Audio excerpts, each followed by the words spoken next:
Les députés chinois ont également adopté dimanche une décision historique permettant à tous les couples d'avoir 2 enfants. La loi révisée entrera en vigueur dès le 1er janvier 2016. Il s'agit d'une révolution majeure de la politique chinoise de planning familial. La première version du texte à l'étude établit que les couples ayant 2 enfants pourraient bénéficier d'un congé de maternité plus long. Certains couples pourraient même avoir plus de 2 enfants s'ils remplissent les critères d'éligibilité. Mais la question reste de savoir si la politique des 2 enfants pourrait s'appliquer aux familles à enfants uniques. Le professeur Teng Gongcheng étudie le système de sécurité sociale chinois et les politiques de planning familial depuis de nombreuses années. Il estime que cette nouvelle réglementation peut aider la Chine à résoudre son problème de population vieillissante. Mais cela ne devrait être qu'un début, car selon lui, d'autres mesures seront bientôt nécessaires. Je pense que le gouvernement devrait prendre plus de mesures qui soulageraient les parents de la pression qui accompagne la venue d'un enfant.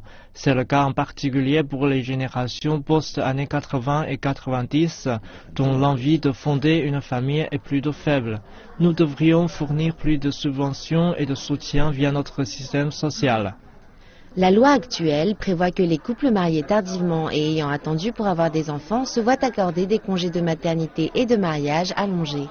Un autre article prévoit que ceux ayant choisi de n'avoir qu'un enfant reçoivent des aides sociales.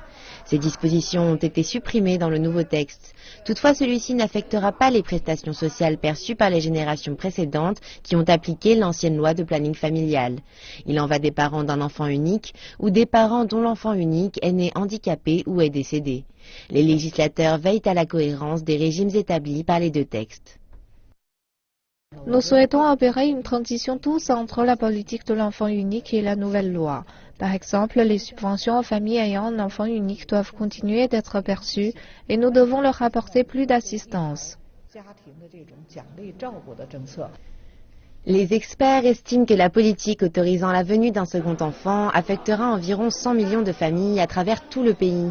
Ce changement permettrait d'ajouter 30 millions de personnes à la population active d'ici 2050 et de faire baisser la proportion de la population âgée en Chine de 2%. Les législateurs en appellent à plus de coordination afin de suivre cette nouvelle politique de planning familial.